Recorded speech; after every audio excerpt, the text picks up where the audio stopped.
दर्शकों, एक घर सिर्फ चार दीवारों का नहीं, घर का मतलब होता है अपनापन, सुकून की नींद, चैन, सुरक्षा और अपनेपन का एहसास। जी हाँ, बिल्कुल। और हर कोई आज अपने घर का सपना पूरा नहीं कर सकता, इसीलिए वो किराए के ही घर पर रहकर अपनी जिंदगी बिताते हैं। बिल्कुल दर्शकों, किराए का घर भी घर ही होता है, लेकिन बस यहाँ पे जरूरत होती है किराएदार और मकान मालिक के बीच भरोसे की। और इसी भरोसे के लिए लाया गया है द मॉडल टेनेंसी एक्ट 2025। तो चलिए जानते हैं क्या है ये मॉडल टेनेंसी एक्ट 2025, और इसी के बारे में आज जानकारी साझा करने के लिए हमारे साथ स्टूडियो में हैं advocate Juhi Arora ji, Supreme Court of India से। आपका बहुत बहुत स्वागत है मैम डीडी मॉर्निंग शो में। Thank you so much for calling me, मुझे बहुत अच्छा लगता है आपके शो पर आके। Thank you so much ma'am. स्वागत है मैम। और सबसे पहला सवाल हमारा यही है कि अगर मॉडल टेनेंसी एक्ट 2025 की हम बात करें तो ये क्या है और ये पुरानी रेट कंट्रोल कानूनों से कैसे अलग है?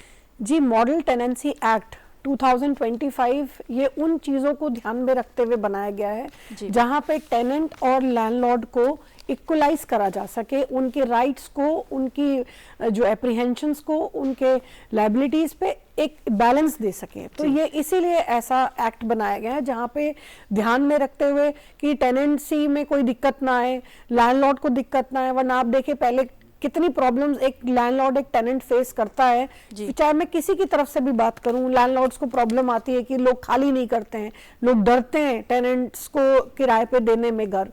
टेनेंट्स को प्रॉब्लम होती है कि मन मर्जी लैंडलॉर्ड मालिकाना हक जमाते हैं, एक अथॉरिटेटिव होता है, जब मन आए तब धमक जाते हैं, जब मन आए तब रेंट बढ़ा देते हैं, जब मन आए तब इविक्ट करवा देते हैं। सो बहुत सारी चीज़ों को एक ध्यान में रखते हुए, दोनों के राइट्स को सिक्योर करते हुए इस मॉडल टेनेंसी एक्ट को बनाया गया है। बिल्कुल। तो सर मैम, ये जो मॉडल टेनेंसी एक्ट 2025 है, क्या ये सभी स्टेट के लिए एक साथ लागू किया गया है या फिर अलग अलग स्टेट गवर्नमेंट पर डिपेंड करता है? देखिए, अलग अलग स्टेट गवर्नमेंट्स इसको लागू कर रही हैं। महाराष्ट्र में तो काफी ये लागू हो भी चुका है और कितने हद तक कुछ परसेंटेज भी है जो इस ऐसे अग्रीमेंट्स जो हैं रेंट अथॉरिटी में लिटरली वो हो चुके हैं, आप जमा हो चुके हैं। अगर आप देखें तो इस रेंट जो एक्ट है, इसके तहत आपको रेंट अग्रीमेंट को आपको वो कराना पड़ेगा रजिस्टर किस रेंट अथॉरिटी एक्ट के अंदर। तो जब आप किसी रेंट अग्रीमेंट को रजिस्टर कराते हो तो ऑब्वियसली आप उस रजिस्ट्रेशन में आपके जो है एक सब चीज़ क्लियर रहती है कि टेनेंट कौन है, लैंडलॉर्ड कौन है, कितने टाइम के लिए ये, कितने टाइम से टेनेंसी शुरू हो रही है, कितने टाइम तक ये टेनेंसी चलेगी। तो सारे पैरामीटर्स ध्यान में रखते हुए जब आप इसको रजिस्टर करते हैं तो वो काफ़ी हद तक प्रॉब्लम्स को रिजॉल्व करता है। और महाराष्ट्र में एक ऐसा स्टेट है जहाँ पे काफ़ी हद तक जो है रजिस्ट्रेशन भी हुई है। आपको 2 महीने का समय मिलता है ऐसे इस रेंट जो आपका रेंट अग्रीमेंट बनता है उसको रजिस्टर कराने के लिए। बिल्कुल, रजिस्ट्रेशन की बात हो रही है तो अगर नए कानून के तहत बात करें तो रेंट एग्रीमेंट को रजिस्टर कराना कितना जरूरी है और क्या बिना रजिस्ट्रेशन के एग्रीमेंट जो है वो वैलिड होगा? देखिए, रजिस्ट्रेशन कराना क्यों जरूरी है? क्योंकि एक्ट कहता है आपको मैंडेट है ये आपकी चॉइस नहीं रखी है बाप की, आपको मैंडेट है कि आपको एग्रीमेंट कराना ही पड़ेगा रजिस्टर। विद इन 2 मंथ्स आपको रेंट एग्रीमेंट आप रजिस्टर कराएंगे और अगर आप नहीं कराते तो आप पे पेनल्टी है उस चीज की। और जरूरत क्यों है? क्योंकि सरकार या गवर्नमेंट ये जो एक्ट लाती है, जो हमारी न्याय प्रणाली है, ये जो हमारे पार्लियामेंटेरियन जो एक्ट लाते हैं वो हमारी एक आम नागरिक की सुरक्षा को देखते हुए ही लाया जाता है। और जब आप इस चीज का पालन नहीं करेंगे तो आप ही उस चीज के, मुझे लगता है, भुगतान करेंगे जो एक आम आदमी है।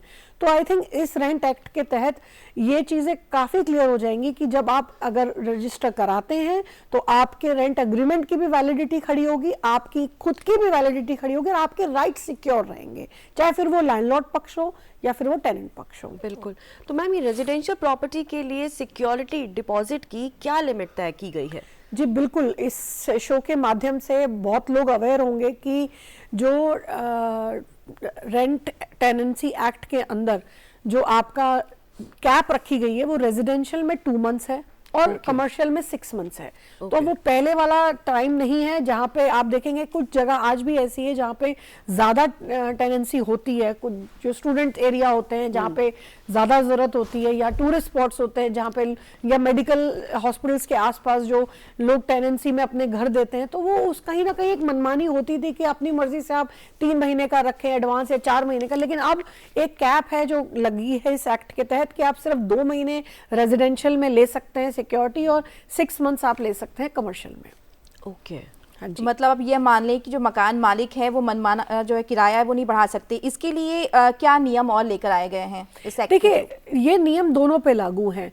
जैसा कि मैंने आपको बताया शो के शुरू होने से पहले कि लैंडलॉर्ड, अब वो टाइम नहीं रहा कि लैंडलॉर्ड आ पाएंगे घर पे, अपने घर को देखते हैं। अगर आपने टेनेंसी दे दी है तो 24 घंटे की प्रायर परमिशन आपको लेनी पड़ेगी उस टेनेंट से। अगर आप उस घर में जाके उसका मुआयना करना चाहते हैं क्या है, ऑब्वियसली वहाँ पे एक प्रोविजंस दिए हुए हैं एक्ट में कि अगर कोई ऐसी अनफोर्सीन कंडीशन है जो नहीं रोकी जा सकती तो ऐसे केस में लैंडलॉर्ड जा भी सकते हैं। बट अदरवाइज एक नॉर्मल सिनेरियो में आपको 24 घंटे की परमिशन लेनी पड़ेगी टेनेंट से। टेनेंट को जो है अगर जो रिपेयर्स हैं, जो आम वेयर एंड टेयर रिपेयर्स हैं वो टेनेंट देगा, लेकिन अगर कोई मेजर चेंजेस हैं वो लैंडलॉर्ड पे करेगा, वो टेनेंट पे नहीं करेगा। टेनेंसी को एग्जीक्यूट करने के लिए या टेनेंसी को अगर वो नहीं देता है 3 महीने तक लगातार अगर रेंट, तो आप जो है एविक्शन मांग सकते हैं। और इसमें एक बहुत ही मतलब खूबसूरती से इसको साझा किया गया है जो कि बहुत ही बढ़िया है। बिल्कुल। तो अगर हम किराए बढ़ाने की बात करें तो एक मकान मालिक को कितना टाइम पहले एक रिटन नोटिस देना पड़ेगा किराएदार को कि वो उसका जो है किराया बढ़ाने वाला है? देखिए, नोटिस देना ही पड़ेगा आपको किराया बढ़ाने के लिए, और इसमें 90 दिन का गैप है कि अगर 12 महीने के बाद अगर आपका एग्रीमेंट खत्म होता है और आपको किराया बढ़ाना है तो आपको रिटन नोटिस 90 दिन का देना पड़ेगा। उस दौरान आप किराया बढ़ा सकते हैं। ओके। अगर किराएदार का जो एग्रीमेंट है उसकी अवधि खत्म होने के बाद भी प्रॉपर्टी खाली नहीं करता है तो उस पर क्या कार्रवाई हो सकती है? देखिए, यहाँ एक महत्वपूर्ण बात है, क्योंकि प्रॉब्लम अब आती है जहां पे रेंट अग्रीमेंट हो तो जाता है लेकिन रेंट अग्रीमेंट एग्जीक्यूट नहीं होता है। अब इसमें एक बहुत ही अच्छा एक्ट में एक चीज दी हुई है जो कि कहती है रेंट का ट्रिब्यूनल कोर्ट्स बने हैं स्पेसिफिकली, जो कि आप रेंट के लिए ही स्पेसिफिक सुने जाएंगे, जहां पे आपको 60 दिन के अंदर अंदर अपना ऑर्डर सुनाना होगा। तो आप, और इसमें जो पावर है जुडिशियल मजिस्ट्रेट की पावर मिलेगी, not less than a category of a district magistrate इसको नहीं देख सकते। मतलब इतना आप मान के चलें कि एक प्रॉपर कोर्ट की तरह इसको लिया जाएगा, और अब आपको सिविल कोर्ट्स में जाने की जरूरत नहीं पड़ेगी, अलग से जो कोर्ट्स बने, आप ट्रिब्यूनल में जाएं, 60 डेज के अंदर आपका जो है फैसला आएगा ही आएगा, और आप एविक्शन भी उस 60 डेज के अंदर एक्सपेक्ट कर सकते हैं। अगर आपको लगता है कि आपके जो लॉज हैं या ग्राउंड्स हैं वो टेनेंट ने नहीं फुलफिल करें तो ओके। तो मैम, एक किराएदार को प्रॉपर्टी की मेंटेनेंस और रिपेयर करने के वक्त में किन किन चीज़ों का ध्यान रखना चाहिए और किसकी क्या जिम्मेदारी होती है इसके अंदर? जी मैम, देखिए, जो टेनेंट अपने घर में रहता है और उसके जो रेगुलर के खर्चे हैं या रेगुलर की जो उसकी घर की मरम्मत है या छोटे मोटे वेयर टेयर हैं, रिपेयर्स हैं, वो ऑब्वियसली टेनेंट्स की ही लाइबिलिटी है, क्योंकि आप ही उसे यूज कर रहे हैं और रेगुलरली हम कुछ भी आज की डेट पे यूज करें उसको रेगुलर मेंटेनेंस चाहिए। करेक्ट। लेकिन एज कंपैरेटिवली टू बिगर कोई अगर वहां पे कंस्ट्रक्शन है या कोई रेनोवेशन है, ऑब्वियसली उसका हक जो है वो लाइबिलिटी लैंडलॉर्ड की ही बनती है। तो इस तरीके से एक्ट ने दोनों की अपनी एक राइट्स बांधे हुए हैं और एक लाइबिलिटीज बांधी हुई है कि आपको क्या करना है और दूसरे को क्या करना। मतलब हम कहें कि छोटी मोटी रिपेयर हो तो वो जिम्मेदारी किराएदार, वो टेनेंट की ही है। ओके। और अगर बड़ी कोई रहता है तो उसकी जिम्मेदारी लैंडलॉर्ड की रहती है। बिल्कुल सही। तो सवाल यहाँ पे ये भी है कि कई बार अक्सर ऐसा होता है ना कि हम किसी घर पे रह रहे हैं और हमारा जो मकान मालिक है वो नीचे रहता है, तो ऐसे में क्या है वो कभी भी घर आ सकते हैं कि कभी भी बिना इन्फॉर्म किए। तो इसके लिए हम जानना चाहेंगे कि मकान जो मालिक है वो किराएदार की मर्जी के बिना या बिना बताए कभी भी प्रॉपर्टी में आ सकते हैं? जी नहीं, बिल्कुल अब ऐसा नहीं हो सकता। अब आपको 24 घंटे का समय लेना पड़ेगा पहले टेनेंट से पूछने के लिए। और ये प्रॉब्लम बहुत ज्यादा होती थी, जनरली लोग उस घर को नहीं लेते जहाँ पे लैंडलॉर्ड साथ रहते हैं। बिल्कुल, ये बहुत आम है। लोग डरते हैं कि नहीं, लैंडलॉर्ड साथ रहता है तो वो पूरा टाइम हमें वॉच करता रहेगा और हमारे घर आता रहेगा, देखता रहेगा आपने ये दीवार तो नहीं तोड़ी, वो कुछ तो नहीं किया। सो अब इसमें 24 घंटे का एक कैप रखा गया कि आपको 24 घंटे में एक परमिशन लेनी पड़ेगी। और लेकिन फिर मैं बोलूंगी, क्योंकि इसमें प्रोविजो भी है कि अगर कोई ऐसी आपातकालीन स्थिति आती है तो वहां पे लैंडलॉर्ड भी इमीडिएट भी जा सकते हैं। ओके। तो शहनाज, अब तुम भी ध्यान रखना, अपने लैंडलॉर्ड को बता देना इस एक्ट के बारे में। बिल्कुल बिल्कुल बिल्कुल। तो अगर फिर से यही सवाल आता है कि अगर लैंडलॉर्ड आपकी एसेंशियल सर्विसेज जैसे कि पानी या बिजली काट देता है तो किराएदार कहाँ शिकायत कर सकता है? जी बिल्कुल, इस एक्ट के तहत आप ऐसा नहीं कर सकते हैं। आपको इलीगल स्टेप्स नहीं ले पाएंगे। जो भी लेना होगा आपको लॉफुली चलना पड़ेगा। आपको रेंट जो अथॉरिटी है, रेंट कोर्ट है, वहीं जाके आपको अपनी पिटीशन देनी होगी कि इसको एविक्ट कराया जाए या ये फॉलो नहीं कर रहे हैं। इस तरह नहीं कि अब ये जो अलग से मैटर्स जो ये मेजर्स बने कि अब बिजली काट दे, बिल ना दे पाए, या मतलब इस तरीके के मेजर्स जो इलीगल मेजर्स हैं वो अब लैंडलॉर्ड नहीं कर सकते हैं। ओके, तो इसके लिए मैम हम ये भी जानना चाहेंगे कि किराएदार और मकान मालिक के बीच अगर किसी तरह का डिस्प्यूट होता है तो उसको सॉल्व करने के लिए किस नई अथॉरिटी या कोर्ट का गठन किया गया, क्योंकि बहुत से लोगों को इसके बारे में जानकारी नहीं होती है और प्रॉब्लम बहुत ज्यादा बढ़ जाती है। देखिए, रेंट कंट्रोल जो है ये बेसिकली जो मॉडल टेनेंसी एक्ट के अंदर जो नया है उसके अंदर आपको रेंट कोर्ट बनेंगी, आप उसमें अपना पिटीशन डालेंगे अगर आपको किसी भी तरह, और जैसा कि मैंने बताया इसमें 60 दिन का अंदर अंदर आपको फैसला सुनाना होगा, तो इससे बहुत इजी होगा। इसी में मैं एक ऐड करना चाहूँगी एक एग्जांपल। हमारे ही केस में एक मैटर था जहाँ पे हस्बैंड वाइफ रेंट पे थे और जहाँ पे लैंडलॉर्ड ने नोटिस दिया खाली करने के लिए और इन्होंने भी नोटिस दिया हमें खाली करना है, पर वहाँ पे जो हस्बैंड है वो तो चले गए लेकिन वाइफ घर में ही रह गई। अच्छा। अब लैंडलॉर्ड वहाँ परेशान थे कि हस्बैंड निकल चुके हैं जिनके साथ मेजर अग्रीमेंट हुआ था, अग्रीमेंट क्योंकि सिर्फ हस्बैंड के साथ हुआ था इसलिए हस्बैंड विकेट कर गए, पर वाइफ क्योंकि वहाँ रहती थी वो वहीं पे थी। तो उन्होंने फिर कोर्ट डाला, सिविल एविक्शन का कोर्ट हमारा डिस्ट्रिक्ट कोर्ट में चलता रहा। वहां पे कितने साल लग गए उस चीज को, ये चीज समझने में कि ये इलीगल ऑक्यूपेंट हैं। कोर्ट ने कितनी बार बोला अपने ऑर्डर्स में कि इलीगल ऑक्यूपेंट हैं, बिजली कटवाने तक के कोर्ट ने ऑर्डर्स दिए गए। तो इन केसेस में लेकिन अल्टीमेट सफरर कौन रहा? अल्टीमेट सफरर ऑब्वियसली मकान मालिक रहा। और दूसरा, जिस तरीके से वो रह रहे थे और रेंट भी नहीं पे कर रहे थे, उतने साल का जो इवैल्यूएट था रेंट वो किस पे आएगी? या तो हस्बैंड देगा जो ऑलरेडी अग्रीमेंट में था, या वो वाइफ जो रह रही है। तो ये अपने आप में बहुत सी प्रॉब्लम्स को रिजॉल्व करेगा। और ऐसे मुद्दों पे जहां पे नॉर्मल सिविल कोर्ट का दरवाजा खटखटाना पड़ता है और वहां तारीख काफी लगती है और साल काफी लग जाते हैं, उन सब से आई थिंक ये एक बेहतर अप्रोच है और बहुत अच्छी सुविधा देगा। बिल्कुल, आपने जो एग्जाम्पल बताया ये भी एक बहुत ही ताज्जुब वाला एग्जाम्पल है। बिल्कुल। तो ये जो नए कानून है इसका जो मौजूदा ये जो किराएदार और मकान मालिक के रिश्ते जो ऑलरेडी एग्रीमेंट्स हो चुके हैं इनके ऊपर भी पड़ेगा या फिर ये सिर्फ नए जो अभी एग्रीमेंट्स बनेंगे उनके लिए लागू किया जाएगा? ऑब्वियसली नए एग्रीमेंट्स पे ही लागू होगा क्योंकि पुराने जो हो चुके हैं, लेकिन कहीं ना कहीं डर सबको है, उन्हें पता है लॉ बन चुके हैं। तो अगर आप कोई भी ऐसी काम करते हैं तो अल्टीमेटली आप भी उसी श्रेणी के दायरे में आते हैं और आप भी एक क्राइम ही कमिट करेंगे अगर आप किसी तरीके से लॉ को फॉलो नहीं करते हैं। तो मतलब ये लॉज जो है ये जो पुराने जो चल रहे हैं एग्रीमेंट लॉ सबके लिए लागू वैसे के वैसे ही रहेंगे? जी बिल्कुल। और देखिए साथ में जो सबसे पहला इसका स्टेप है, जो सबसे बेसिक स्टेप है अग्रीमेंट को रजिस्टर करना, वो अपने आप में एक बहुत बड़ा जो है बहुत बड़ा स्टेप और बहुत ही ज्यादा जरूरी है। क्योंकि देखिए कितनी बार अनोनिमस लोग आते हैं जो रेंट पर लेना घर चाहते हैं और जो कुछ इलीगल एक्टिविटीज में भी शामिल होते हैं। लोग क्या करते हैं, जीएसटी का फ्रॉड कर लेते हैं, रेंट पे लेते हैं घर, वहां से नई फेक जीएसटी फर्म्स बनाते हैं और उसको फ्रॉड करके वहां से इविक्ट कर देते हैं। अल्टीमेटली नोटिस फिर लैंडलॉर्ड को आता है कि आपने यहाँ से फ्रॉड फर्म चलाई थी और उसमें इतना आपके ऊपर लोन है या इतना आपने फ्रॉड किया। तो इन सब चीजों से बचने के लिए, एक लार्जर पर्सपेक्टिव से देखने के लिए और उन लोगों को सचेत करने के लिए जो ऐसे क्राइम्स को करते हैं रेंट पे घर लेके, आई थिंक उसके लिए ये बहुत एक बेटर होगा। बिल्कुल। मैम ये जानना चाहेंगे कि टीडीएस ऑन रेट की नई लिमिट क्या है और इसका क्या प्रोसेस है?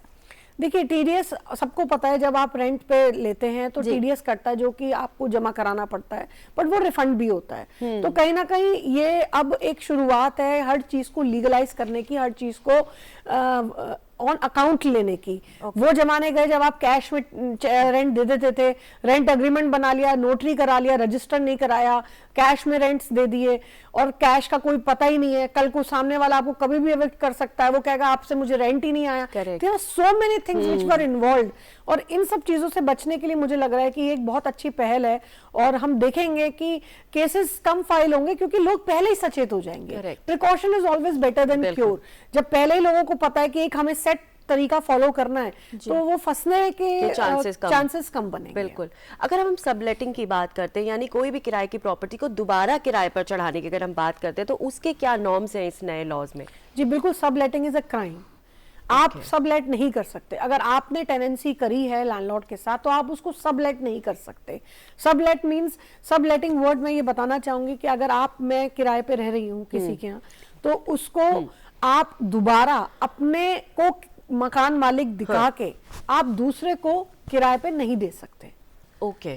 तो आप इस चीज को समझेंगे कि ऐसा कौन करता होगा, बट करते हैं लोग ऐसे हैं जहाँ पे लोग खुद किराए पे रहते हैं, बट उसको मकान मालिक अपने आप को दिखा के उसको फिर किसी और को सबलेट कर देते हैं कि मतलब आप रह लें अपनी जगह, क्योंकि लोग चाहते हैं, क्योंकि कितनी बार देखेंगे प्राइम लोकेशन की प्रॉपर्टीज होती हैं, लोग रेंट पे ले लिए होते हैं, उन्हें पता है अगर हम छोड़ेंगे तो अब रेंट रिवाइज हो जाएगा, तो बेटर है कि हमें जरूरत नहीं है तो हम किसी आगे अपने किसी को बिठा दें, वो हमें रेंट देता रहेगा और हम आगे देते रहेंगे और उसका जो प्रॉफिट है वो खुद खाते रहेंगे। तो ये सब चीजों को, ये जो मिडिल चेन और इस पर्टिकुलर कमीशन बेसिस काम को बचाने के लिए, इलीगल चीजों को करने के लिए सब लेटिंग को इसमें क्राइम दिया गया है, तो इसीलिए सब लेटिंग इज नॉट अलाउड। ओके। तो मैम हम जानना चाहेंगे इस कानून का मुख्य उद्देश्य क्या है? क्या ये किराएदारों के हक में ज्यादा है या फिर मकान मालिकों को इससे ज्यादा राहत मिली है? जी बिल्कुल, मैं तो ये बोलूंगी कि ये दोनों के हक में है और इसका मेन उद्देश्य यही है कि आम नागरिक को सुरक्षा मिल सके। एक आम नागरिक जो रेंट पे रहता है वो पहले ही परेशान है कि वो अपना घर नहीं बना पा रहा है या कुछ टाइम में बनाएगा, पर इस तरीके से जो एक रेंट है, जैसा कि आपने मुझे शुरू में बोला कि रेंट का घर भी अपना घर होता है, तो वो एक अपना घर की फीलिंग दोनों को रहनी चाहिए। अगर रेंट पे जो बैठा इंसान, उसको भी वो चीज महसूस होनी चाहिए कि मैं अपना घर में बैठा हूँ और अगर मैं यहाँ का रेंट दे रहा हूँ इसका मतलब ये नहीं है कि मेरी कोई वैल्यू नहीं है। और सेम वेयर लैंडलॉर्ड भी, जहाँ पे जो अपना मेहनत से बना के घर आगे रेंट आउट करते हैं, उनको भी ना लगे कि कोई बैठा रहे, क्योंकि अब देखिए हमारे कानून में 12 साल तक अगर आप बिना रेंट दिए रह रहे हैं तो एडवर्स पोजेशन भी आ जाता था, जहाँ पे आप ही मालिकाना हक बन जाते थे अगर आपने कोई रेंट एग्रीमेंट नहीं किया हुआ। बहुत से लोगों में आज भी आप देखें कि गांव में या आज भी रूरल एरियाज में ऐसे हैं जहाँ पे लोगों को पता ही नहीं कि रेंट एग्रीमेंट होता क्या है। सिर्फ मुंह जबानी हमने आपको दे दिया, आप रह जाओ, जहाँ 4 जने भी रह रहे हैं, 3 जने भी रह रहे हैं, वो कैश में इकट्ठे हो गए रेंट और आपने लैंडलॉर्ड को दे दिए। तो आई थिंक उन सब चीजों में भी ये चीजें, तो इसमें ऐसा भी होता है मैम कि अगर आपने कोई मतलब इस एग्रीमेंट में ये भी चीज रहती है कि इतने लोग इस घर में रहने और उसके अलावा अगर ज्यादा लोग रहने लग जाए, क्या वो भी एक तरह का? देखिए ऑब्वियसली जब रेंट एग्रीमेंट आप करते हैं तो उसमें आप सारा लिखेंगे कि आपके साथ कौन रहेंगे, कितने लोग रहते हैं, फैमिली को आप दे रहे हो। एक आदमी अगर रेंट एग्रीमेंट को एग्जीक्यूट कर रहा है तो उसके साथ कितनी फैमिली रह रही है, कितने मेंबर्स हैं, ऑब्वियसली वो सारी जानकारियां उस रेंट एग्रीमेंट में दी जाएगी।